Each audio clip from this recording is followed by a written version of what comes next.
Investigative journalist Ken Klippenstein has been permanently banned from Twitter after publishing hacked documents from Trump campaign, and now his material is being forbidden on Google and Meta.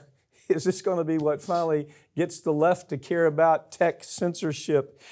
Yeah, I love this story. This story to me is so instructive. By the way, Jacobin, do you follow that writer? I have. I haven't. I've interviewed people from there many years ago on the podcast. This is brilliant writing. Yeah, they're great. It's brilliant writing.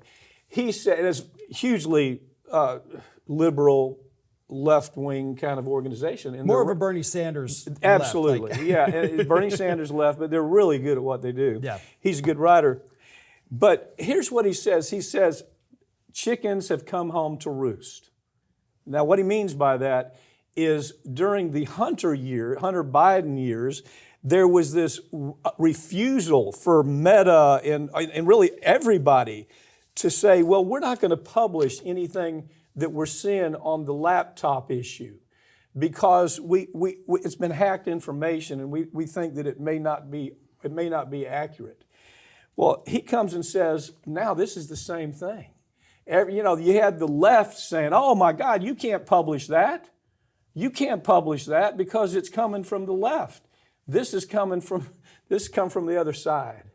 And they're saying, oh, wait just a second.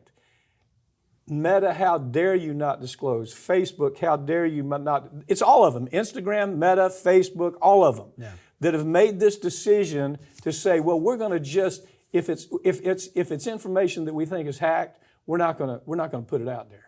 What's your take on this? I mean, I think it's a good reasoning, to tell you the truth. Yeah. Well, first of all, with the first suspension from Twitter, which is what happened initially. By the way, this is not the first time that Elon Musk has actually personally targeted Ken Klippenstein. Oh, really? I didn't know he that. had gone after him multiple different times. I believe this is not the first time he has suspended him. Because Klippenstein has been very critical of him, and he's one of the best investigative journalists alive today. No question. I totally agree. And so, Ken's not taking sides here. He's just reporting on the facts. And he took it upon himself because all these other media outlets said, oh, we're not going to touch the Trump materials. And Klippenstein said, oh, hell you are. This is journalism. This is what we do. Whether you like it or you don't like it, whether it was hacked or not hacked, we have a responsibility to do this, so I'm going to do it. Mm-hmm. So permanently suspended because Twitter says you published information containing personal information, which is not true. He redacted all of it. So it's total BS, but I appreciate his courage. Do you see his point, though? The point to Jacobin is this is the same thing that we saw with the Hunter Biden laptop. Oh, yes, absolutely. Deep State comes in and says, don't publish that. Don't do that. And then you have all of them fall in line. Everyone, Thread, Meta, Instagram, Facebook, all of them say, well, I'm kind of worried about the influence of the deep state here. I'm worried about FBI, CIA, NSA, weapons industry saying don't do this, so we're not going to do it. Well, what was weird to me about the Hunter Biden thing, and I agree with this part, is obviously there was a lot of naked pictures. That you can't do. Yeah, he had prostitutes, he had naked pictures, he was snorting coke.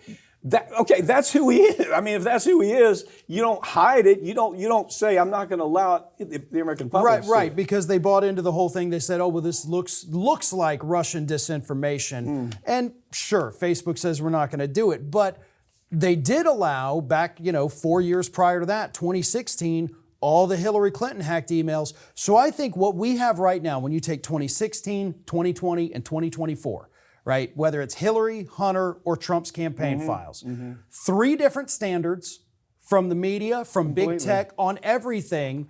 And this is part of the issue, is that nobody knows how the hell to react to any of this. So all of them overreact to all of it. And that is where we get this censorship. And you see, censorship is okay with the left when it's censorship about something that's going to hurt the left. Censorship is okay with the right when it's something that's going to hurt the right. And now this dichotomy here shows how dangerous it is. I mean, what's good for one is good for the other. in this story, I mean, hell, it's an important story. Of course, Hillary's up there saying, you see, this is what happened. Will she ever friggin' go away where she's talking about, you remember what they did to me? I just want to say, Hillary, please go home. Every time an issue like this comes up, and she's the one, if you recall, that had Podesta, who was an idiot, the Podesta brothers. How do you lose an election against Trump? How did they take Hillary as a candidate and lose the election against Trump? Well, they did it. And she says, well, it's because these emails were leaked. Just a point of interest for everybody to understand here. After that hack came out in 2016 and it was published, her poll numbers went up. Oh, did they? Her poll numbers went up a couple of points after the hack and the publishing of that information. That is not what, put the final nail in the coffin of her campaign, as she likes to think. It actually, people felt almost sorry for her. So it helped her. But it also helped expose a lot of the corruption from the inside of the DNC, corruption that I don't think we have gotten rid of yet. No. But this story, to me, expanding beyond Twitter, going into Meta and Google as well, Klippenstein says at this point, this is such a broad censorship effort against this guy for materials that didn't have anything crazy. I mean, all it showed basically was that Trump's campaign did not do a very thorough job of vetting J.D. Vance. It was nothing. Yeah. It was a big nothing burger, okay? And Klippenstein even in the article said, look, people, you need to understand, I got this, I know this has been hacked material. But his point is, and anybody with a brain, it should be their point, without this kind of material, we would have never had the Panama Papers, right? We never would have known that you had all these fat cats all over the world that were skating on taxes while everybody else was paying taxes. We wouldn't have had the Pentagon Papers, never would have seen any of that information. Time after time, we're going to do a story on WikiLeaks. You wouldn't have a vehicle like that allows us to take a look. See, their position, and this is what is incensing to me, their position is the American public is so friggin' stupid. They're just hopelessly stupid. And they don't have the intellect to understand all the parts of it. That hey, you need to know this is hacked from Russia, this was hacked by Iran, this is up there in front of you. You have to read it and understand that there might be something you want to think about here. But their conclusion is the American public is so helplessly stupid, they don't have the ability to do that. Only the tech geniuses do, but they don't. And that, honestly, that is probably the best point, the best takeaway from all of this. They do this because they think, and maybe to a degree they're right. Could be. I'm wondering, are they right? Have we been so dumbed down that you're always hearing about their critical thinkers are a thing of the past, right? Yeah. Maybe that's what they're talking. Maybe they're right. But these people, the tech people, are just as dumb as the general public. They are not. They know coding. They know how to make a website. That does not make them geniuses. Have never read a John Steinbeck novel. Right. Have no idea who Kafka is or why he's significant. They couldn't tell you how many people are in the House of Representatives. Exactly. But they've got billions of dollars because they made a good website. But the American public's too stupid to process this information. And those people are the ones making that decision, and that's terrifying. Right. Disgraced former Senator Bob Menendez is begging the court to toss out his recent felony convictions by claiming that he actually had the right to be corrupt. He had the right to steal from people. He had the right to commit bribery. He had the right to put gold bars under his bed and stuff cash in his jackets to hide it. That was his right, Farron. What's your reaction to that? This, we have seen so many high-profile court cases in recent years, for everybody from members of Congress to, former lawyers and, hell, even the former president. This might be the dumbest argument I think I've ever seen. And it truly is just dumb. And it shows how desperate he is, because he had his lawyers march into court and tell the judge, listen, this guy had a right to take bribes from a foreign country that he then gave favors to because of a little thing called the speech or debate clause, which means if he is doing research for a pending piece of legislation or even just a future piece of legislation he may introduce, he has the right to do whatever the hell he wants. So they are trying to expand speech or debate beyond what it was created for and just say everything is legal if our people do it. Yeah, it's called the official act exception. Right, the official act.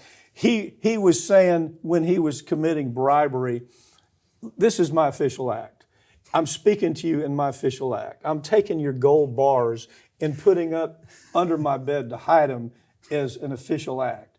And under the interpretation of official act, that's appropriate, and you can't prosecute me. This dirtbag has been prosecuted, this is the second time he's been prosecuted. Yeah. They finally got him this time. This is not going to be overturned. Well, what's funny too is that now this speech or debate argument actually runs contrary to what he said during his trial, because during his trial, he tried to say, well, it was all my wife. She did all this. Okay, well, she's not protected by speech or debate, buddy. That's brilliant. In other words, I'm going to throw my wife under she did all this. Let her go to prison. This guy is such a dirtbag. He is. And if you look at his history, I'm always talking about this because if you really believe what I'm saying and you'll take a look, he's one of these people that came into politics with nothing. I mean, he's a pauper.